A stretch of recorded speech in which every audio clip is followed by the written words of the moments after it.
ஸ்பெஷலாக AK-64 படத்தின் அறிவிப்பு. அஜித்தின் அடுத்த படத்தை ஆதிக் ரவிச்சந்திரன் இயக்க போவதாக தகவல்கள் ஏறத்தாழ உறுதி செய்யப்பட்ட நிலையில் அதிகாரப்பூர்வமான அறிவிப்பு எப்பொழுது என்ற எதிர்பார்ப்பு இருந்து வருகிறது. AK-64 படத்தின் மாசான அப்டேட் தற்பொழுது வெளியாகி ரசிகர்களை கொண்டாட வைத்துள்ளது. அனைத்து தரப்பினரையும் திருப்திப்படுத்தும் வகையில் அஜித்தின் அடுத்த படம் அமையும் என்றும் இயக்குனர் ஆதிக் ரவிச்சந்திரன் ஏற்கனவே தெரிவித்திருந்தார். அஜித்தின் தீவிர ரசிகரான ஆதிக் ரவிச்சந்திரன் அஜித்தை வைத்து இயக்கிய குட் பேட் அக்லி படம் அவரது ரசிகர்களுக்கு மிகப்பெரிய விருந்தாக இருந்தது. அப்படம் 260 கோடி ரூபாய் வசூலை கடந்தது. சமீபத்தில் குட் பேட் அக்லி தயாரிப்பாளரும் மிகப்பெரிய வெற்றி படம் என மேடையில் கூறியிருந்தார். இந்த நிலையில் சில நாட்களுக்கு முன்பு AK-64 குறித்து புதிய தகவல்கள் ஒன்றை கொடுத்தார் அஜித். கார் ரேசிங்கிற்கு இடையில் அவ்வப்போது பேட்டிகளில் பேசி வருகிறார் AK. அந்த வகையில் ஸ்பெயினில் நடைபெறும் பந்தயத்தில் பேசியுள்ள அவர் தனது அடுத்த படம் குறித்தான அப்டேட்டை கொடுத்துள்ளார். அதன்படி AK-64 படத்திற்கான ஸ்கிரிப்ட் பணிகள் நடந்து வருகிறது.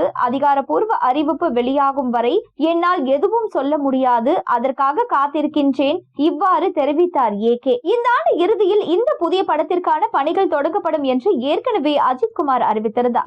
இந்த படத்தை ஃபேன் பாய் சம்பவமாக மட்டுமன்றி அனைத்து தரப்பினரையும் கவரும் வகையில் உருவாக்க ஆதிக் ரவிச்சந்திரன் திரைக்கதை எழுதும் பணியில் ஈடுபட்டு வருகிறார். இந்த படத்தை ரோமியோ பிக்சர்ஸ் நிறுவனம் தயாரிக்க உள்ளதாக தகவல் வெளியாகியுள்ளது. இந்த படத்திற்கு அனிருத் இசையமைக்க உள்ளதாக கூறப்படுகிறது. இந்த படத்தின் அதிகாரப்பூர்வ அறிவிப்பு தீபாவளி ஸ்பெஷலாக வெளியிடுகின்றனர். இதற்காக மாசான ப்ரோமோ ஒன்றும் தயாராகி வருகிறது. இந்த ஆண்டு இறுதியில் அஜித்தின் புதிய படத்தின் படப்பிடிப்பு தொடங்க உள்ளது. அடுத்த ஆண்டு ஏப்ரல் மாதம் படம் வெளியாகும் என்றும் எதிர்பார்க்கப்படுகின்றது. படத்தில் அஜித்துடன் நடிக்க உள்ள மற்ற நடிகைகள், தொழில்நுட்ப கலைஞர்கள் தேர்வும் நடந்து வருகிறது. குட் பேட் அக்லியில் இருந்து வித்தியாசமாகவும் அனைவருக்கும் பிடிக்கும் விதமாகவும் AK-64 படத்தினை இயக்குவதற்கு திட்டமிட்டுள்ளனர். ஆதிக் ரவிச்சந்திரன் விரைவில் இந்த படம் தொடர்பான அதிகாரப்பூர்வ அறிவிப்பு வெளியாகும் என எதிர்பார்க்கப்படுகிறது.